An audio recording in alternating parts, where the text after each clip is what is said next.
E aí, cavernosos, sejam muito bem-vindos ao nosso CTcast, primeiro episódio aqui, né, Dani? Começando já o Mutação Festival com tudo por aqui, inclusive, tá lindo, né, Dani? Sim, estávamos aqui, inclusive, falando com a nossa convidada como tá lindo a arte e o desenvolvimento do projeto. Nossa, tudo muito bonito. Inclusive, a CT Store tá cheia de coisinhas para você comprar e adquirir. É só passar lá e escolher o que você quer e que faça a cara de vocês aí.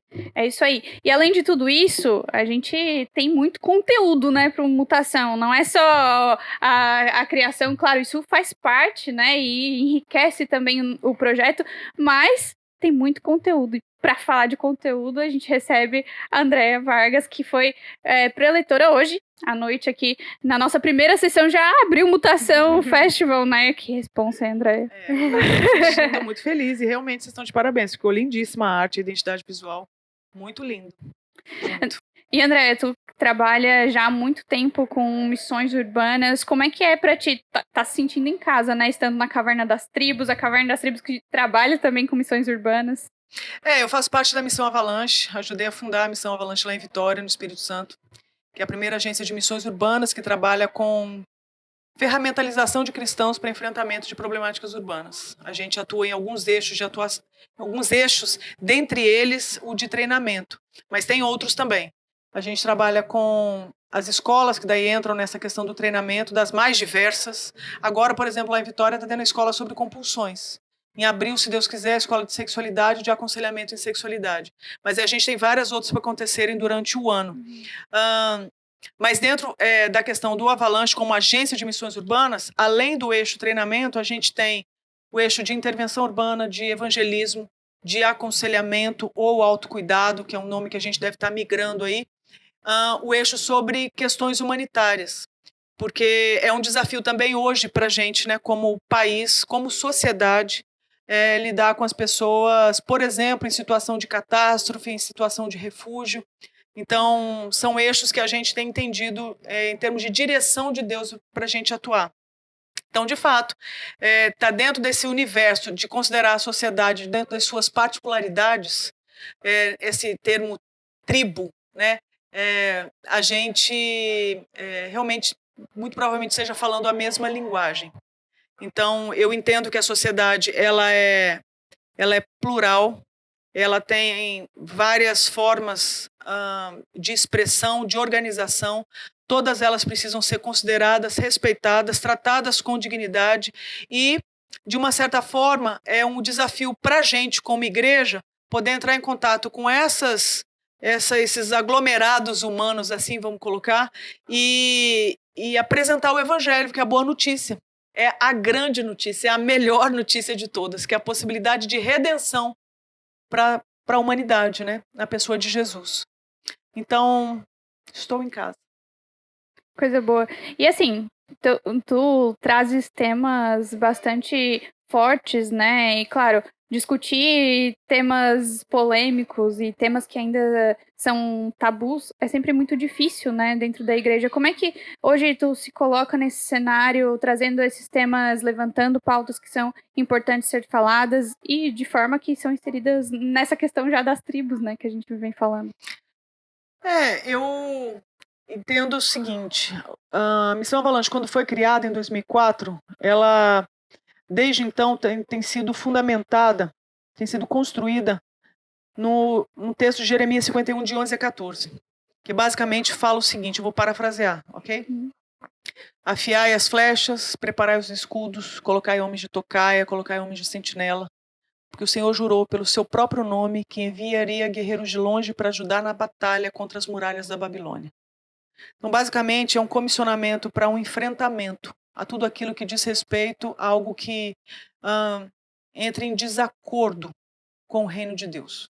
Então, aqui está trazendo a ideia de que há aquilo que é de Deus e aquilo que não é de Deus.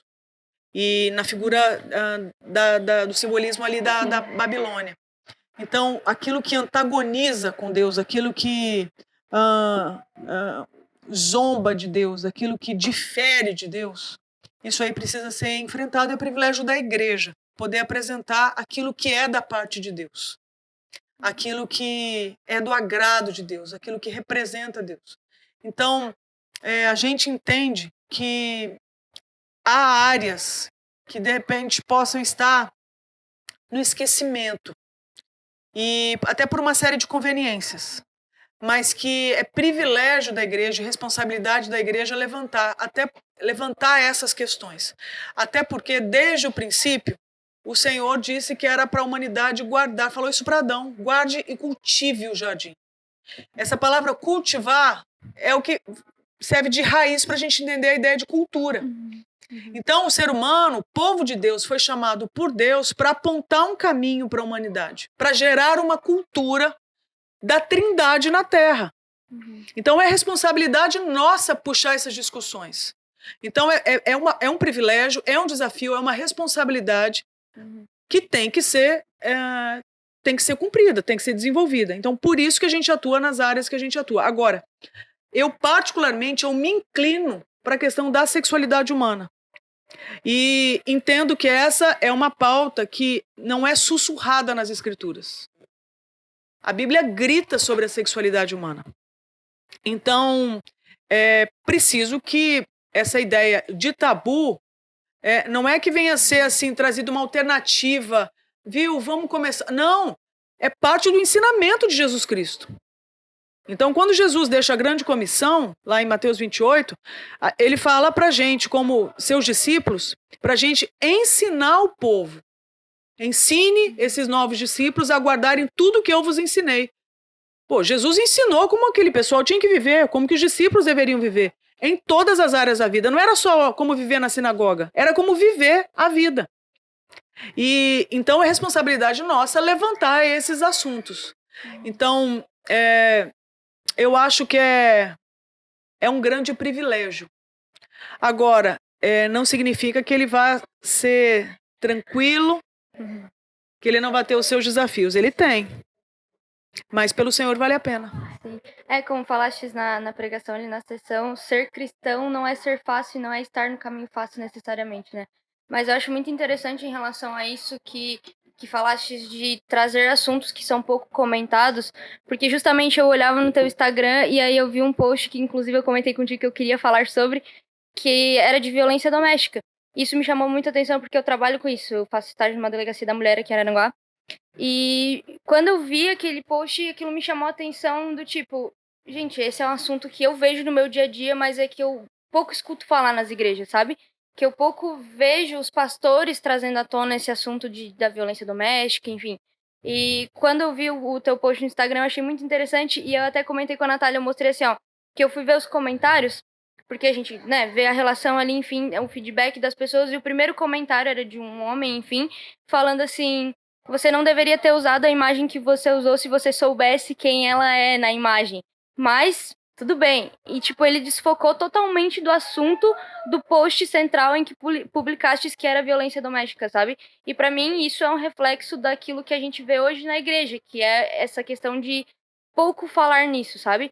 Então, quando tu falas de trazer esses assuntos à tona, também é em relação a esses assuntos que, querendo ou não, são crime na sociedade, né? Isso é um pouco falado dentro da igreja. Mas para ti, como mulher, como é falar sobre isso, como é tratar em relação a estes assuntos neste âmbito cristão, enfim, que existem igrejas mais tradicionais que ainda valorizam pouco a voz da mulher e muitas vezes fazem ela se submeter àquele tipo de relacionamento. Entende o que eu quero dizer? Entendo. Eu acho que tem que ser bem trabalhado isso aí para a gente não cometer injustiças, não é?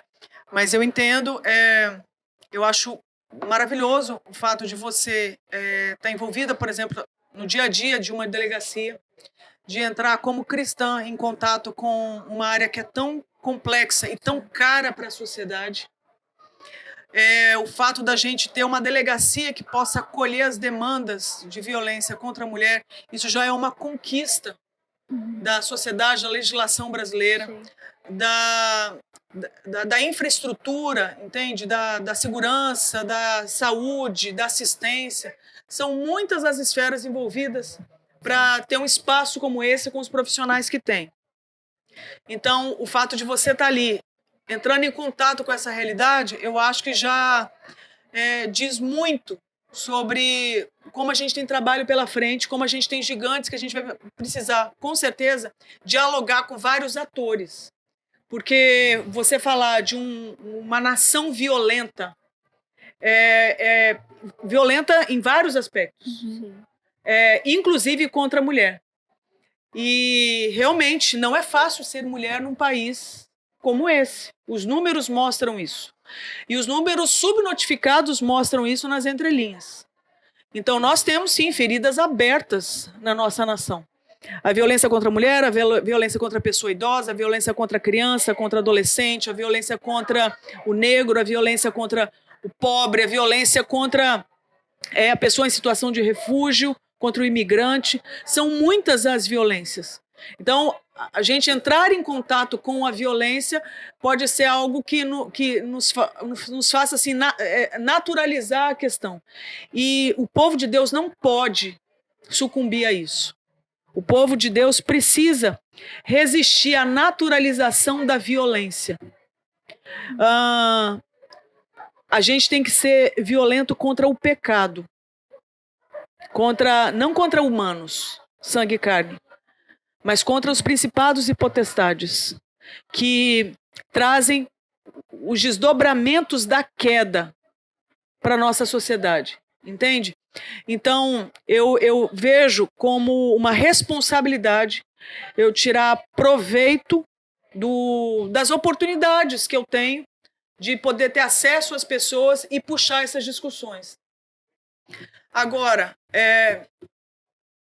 eu acredito que seja, como eu disse, né, uma oportunidade, um privilégio, mas é um enorme desafio. Até porque, como cristã, eu não entendo que a redenção, a solução de fato, não vai ser através de política pública justa. Eu luto por política pública, eu estou dentro de conselho estadual que luta pelos direitos da mulher, faz defesa à mulher lá no estado onde eu moro. Mas eu não tenho a esperança de que políticas públicas justas venham ser redentivas. Mas eu entendo que elas apontam para aquilo que pode trazer glória para o nome de Deus, que tem a ver com o reino dele. Então vamos lutar por políticas públicas justas, né? Vamos lutar por uma cultura que aponte para valores da Trindade, aponte para a própria Trindade. Mas eu entendo que a redenção, de fato, só é possível com Cristo. E a gente só vai experimentar, de fato, né, 100%, um novo jeito de viver, uma nova sociedade, quando Cristo voltar.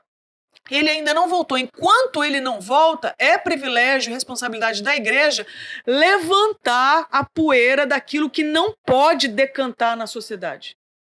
Então existem arbitrariedades, existem violências. E isso é pecado diante de Deus. Veja bem, a legislação humana, a legislação brasileira, vai liberar um monte de coisa. E não vai chamar de crime. Mas existe a lei de Deus. E para o povo de Deus, isso é sagrado. Então, existem questões que para o povo não vai ser problema nenhum, mas é problema para Deus. Agora, só quem vai saber disso é o povo de Deus, porque se submete à palavra dele. Por isso que a igreja precisa voltar para as escrituras. E aí essa é uma crítica que eu faço aqui a movimentos que tentam fazer com que a igreja seja o que eu estou chamando aí de uma grande almofada. Ela é gostosinha, ela é aconchegante, ela é fofinha, ela é deliciosa. Nossa, sensorialmente ela vai te dar uma experiência deliciosa. A igreja não foi chamada para ser almofada. Ela pode ser acolhedora, ela pode ser inclusiva, ela pode ser aconchegante, mas ela precisa trazer alguma coisa que uma almofada não dá, que é um novo coração. A possibilidade de fazer as pazes com Deus. A possibilidade de você receber um novo coração, um coração regenerado. Isso só é possível através do anúncio do Evangelho, apontando o Redentor que é Cristo. Então, ao mesmo tempo que eu vejo que é um tremendo de um desafio, é uma oportunidade e que é privilégio da igreja levantar isso. Então, se eu tenho alcance, eu tenho que usar isso para a glória de Deus e fazer a denúncia daquilo que não representa a Trindade. Fazer a denúncia daquilo que não tem a cara do meu Senhor. E a violência contra a mulher definitivamente não está no plano criacional. Você não vê Deus dar uma direção para Adão para dominar sobre outro humano. Então o racismo tem que ser combatido. A violência contra a mulher tem que ser combatida. A violência contra a criança e adolescente tem que ser combatida. A violência tem que ser combatida. Você não vê a violência ser uma bandeira que Deus levante. A violência contra o meio ambiente tem que ser combatida.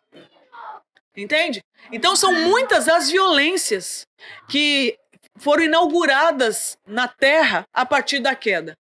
Então a queda foi uma violência contra Deus.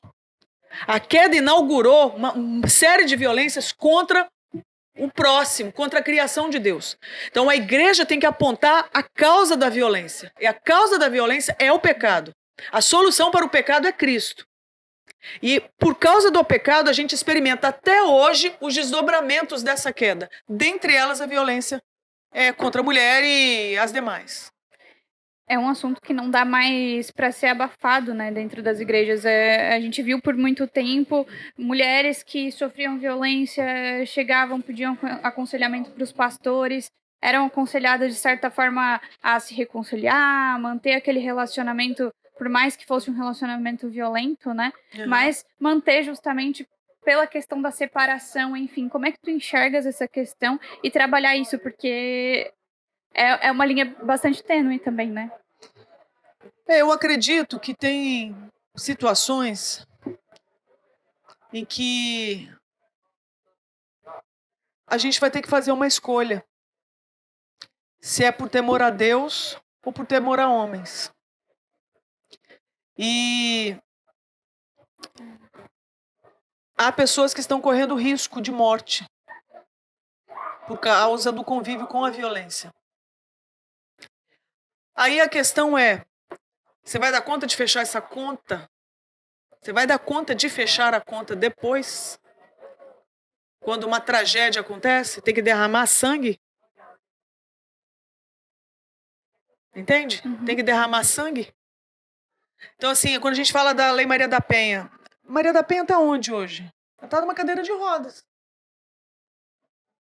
Ela sobreviveu. Muitas outras não sobreviveram. Então, assim, chega uma hora que você está vendo que a queda ela não pode ser menosprezada. Nós temos que encarar o problema do pecado com muita seriedade. O pecado foi a maior tragédia. E isso detonou o coração humano. É por isso que nós temos conflitos em relacionamentos. Uhum. E todos nós vamos ter que lidar com os efeitos de queda no nosso coração. Eu sou nascida de novo, pela graça de Deus. Eu tenho o selo do Espírito Santo no meu coração, pela graça de Deus. Mas eu tenho enganos no meu coração. E eu convivo com outros humanos. E o relacionamento com outros humanos que têm a mesma trajetória de terem sido afetados pela queda, esses relacionamentos vão ser marcados também por conflito. A pergunta é o quanto de engajamento vai haver das partes envolvidas para lutar contra a queda e os seus efeitos. Então você está debaixo de um mesmo teto, onde o compromisso não é o mesmo com o Senhor Jesus Cristo, significa que vai ficar tenso, vai ficar perigoso e pode trazer risco de morte. Aí a pergunta é, eu vou querer agradar mais a quem? Uma opinião pública? Uma imagem? Ou, de fato, encarar o problema como ele é? Entende? Sendo assim, de fato, o ideal é que nada disso acontecesse. O ideal é que os relacionamentos eles fossem, sabe como termina ali? O relato de Gênesis 1 e 2, que homem e mulher viviam nus e não sentiam vergonha um do outro. Esse é o ideal. Mas a gente tem Gênesis 3, Gênesis 3 traz o relato da queda, e a queda não pode ser subestimada. E há situações no coração das pessoas que estão se relacionando que podem fazer com que, caso não sejam enfrentadas à altura, tornem os relacionamentos insustentáveis, a ponto de trazerem risco de morte. Aí a pergunta é, você vai querer agradar quem? Inclusive, se fosse tudo dentro dos conformes, né, como tu bem falaste, não precisariam as leis de proteção, né? as leis que protegem a mulher, que protegem a criança, o adolescente, o idoso, não precisaria. Aham, Porque não teriam comportamentos violentos como esses. exatamente. A queda inaugurou um novo jeito de viver que a gente gostou demais, mas desagradou a Deus e trouxe feridas enormes para todos nós até hoje. Inclusive nos afastando muitas vezes da nossa própria identidade em Deus, né? Que é um dos temas que tu fala bastante, né? Sobre identidade e sempre voltando isso para Deus, aquilo que a gente tem que ser nele, e, na verdade, ele em nós, né? A partir da nossa morte. E tu sempre fala muito sobre isso. Então eu queria que tu deixasse uma palavra para nós aqui em relação a essa questão de identidade e que tu falasse pro nosso público aquilo que tu sentiu no nosso coração, no teu coração ainda.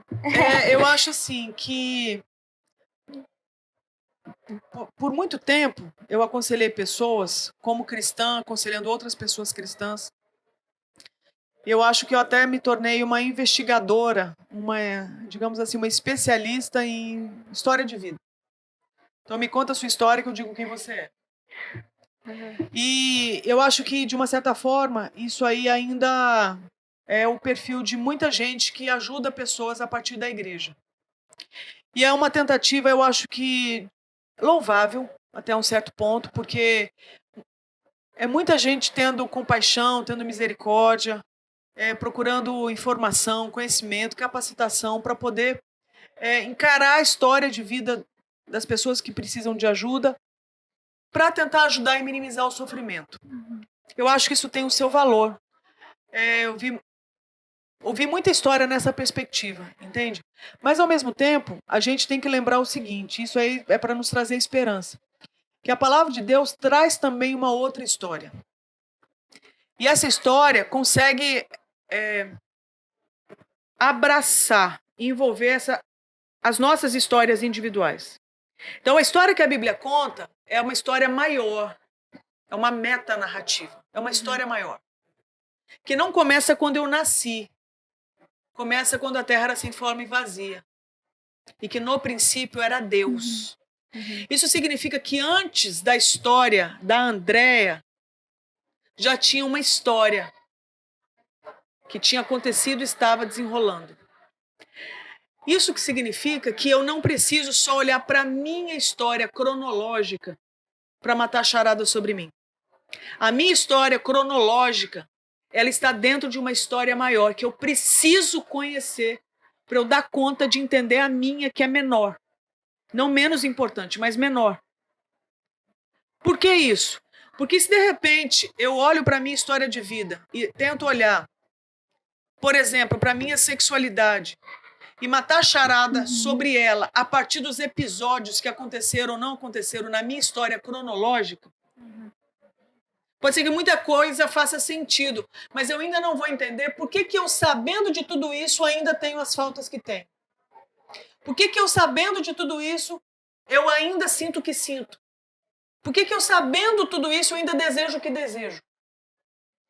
Então, pode ser que se eu recorrer somente à minha história cronológica, aos episódios de vida, eu aposte todas as minhas expectativas para matar charada sobre mim nisso, juntando as peças. Só que se eu fizer isso, eu vou me tornar uma pessoa extremamente frustrada e talvez até cínica, porque eu vou olhar para a minha vida e falar assim, cara, eu já fiz tudo isso, eu já passei pela minha linha do tempo, eu já entendi tudo isso, mas ainda tem uma coisa dentro de mim. O que é isso? Então eu tenho que recorrer à história maior, que fala que eu fui criada à imagem de Deus, mas fala que eu fui drasticamente afetada pela queda. Isso significa que o meu jeito de pensar, de sentir, de desejar, de me comportar, responde a quem eu adoro. Então, se eu só olhar para os episódios da minha vida, eu vou procurar culpados. Foi o pai, foi a mãe, foi a igreja, foi o abusador, foi o professor, foi o líder, foi isso, foi aquilo outro. Foram vários os agentes. Mas se eu não entender que existe uma dinâmica chamada coração, e o coração humano é a central de adoração, e todo mundo adora alguém, isso só quem apresenta é a antropologia bíblica.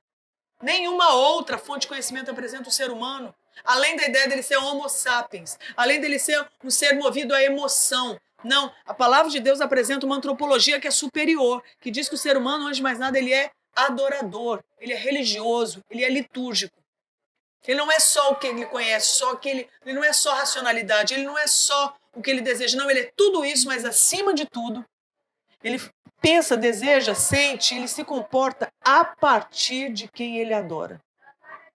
Então, a minha sugestão é para que você esteja ouvindo aqui, assistindo essa nossa conversa, você tenha primeiro temor na hora de se aproximar da Escritura, porque a palavra de Deus, toda ela é inspirada pelo Espírito Santo de Deus. Ela dá conta de nos corrigir, ensinar, repreender e nos preparar para toda boa obra. Então a gente precisa de temor na hora da gente entrar em contato com a palavra de Deus, porque é a palavra de Deus, não é a minha palavra, não é a palavra da Andréa, é a palavra de Deus. E ali está escrito a respeito de uma história que diz respeito à criação, à queda e à redenção em Cristo. E essa redenção já foi cumprida em Cristo, mas ele ainda vai voltar para fazer o desfecho. Isso significa que eu tenho um problema gravíssimo dentro de mim, que por mais que eu entenda toda a minha história de vida, eu não vou dar conta de solucionar se eu não encontrar um novo coração no Redentor que é Cristo. Mas que eu encontrando essa redenção em Cristo, eu posso receber uma nova identidade e dar conta de olhar para a minha história e ter um novo jeito de interpretá-la, de me portar diante dela. Entendendo que por mais que eu passe por um novo coração em Cristo, entenda a minha história de vida, eu ainda não vou conseguir fechar tudo, porque só vai fechar tudo o dia que ele eliminar a presença do mal. Isso só vai acontecer quando ele voltar. Isso significa que eu passo a ter expectativas realistas e ansiar profundamente o retorno dele. Isso aí. Andréa, essa é a boa notícia. Essa é a boa notícia. E esperamos todos por isso. Andréa, muito obrigada pela participação aqui. Foi um prazer te receber. A gente poderia ficar aqui horas e horas trocando ideia, mas infelizmente, né, temos um tempo aí a cumprir. Mas muito obrigada pela participação aqui no nosso CTcast. Primeiro episódio, uma honra estrear contigo. E parabéns pelo trabalho realizado e que continue sendo usado aí para falar muito mais ao coração de todas as tribos. Isso aí. Muito obrigada, viu? Deus abençoe, viu? Faço das palavras da Nath as minhas, né, de agradecimento. Obrigada pela mão, por ter estado aqui conosco. Foi uma honra. Obrigada. Se quiser divulgar suas redes sociais, inclusive para o pessoal te acompanhar o teu conteúdo, os cursos também, Isso. Fica à vontade. Ok, eu quero então te convidar a conhecer a Missão Avalanche. Ali a gente oferece, como eu disse, nesses eixos de atuação, dentre eles o treinamento e treinamento em várias áreas. Mas eu também te convido a conhecer a Estante da Andréa, é uma curadoria de livro. Eu não tenho uma livraria, eu tenho uma curadoria de livro. É uma plataforma onde eu disponibilizo conteúdo em forma de livros que eu acho que as pessoas tinham que ler até se encontrar com Deus. Isso vai facilitar o conhecimento a respeito de Deus, a aplicação do Evangelho no dia a dia, na nossa vida. E dentro da Estante da Andréa, eu tenho a escola online de sexualidade, que é uma forma da gente trazer uma aplicação da cosmovisão bíblica na sexualidade humana, para a identidade humana. Então, para eu saber quem eu sou, eu tenho que conhecer o meu Criador. Uma identidade a parte do Criador é totalmente inviável. E na Estante da Andréa, então, a gente disponibiliza conteúdo, seja em formato de livro, seja em formato de escola online, a aplicação da cosmovisão na nossa identidade e sexualidade. Então eu deixaria essas duas divulgações, a Missão Avalanche e a Estante da Andréa. Perfeito. É isso, Dani, fechamos então o primeiro episódio, voltamos no próximo. Não esqueçam de seguir a Caverna das Tribos em todas as redes sociais, também se inscreve no canal, ativa o sininho aí para receber todas as notificações dos próximos episódios também do CTcast. E tem muita coisa que vai rolar boa aqui no Mutação Festival, viu? Sim. Eu, se fosse você, não perderia. Então se inscreve, siga e não perca. A gente volta no próximo episódio. Até lá. Falou! Tchau!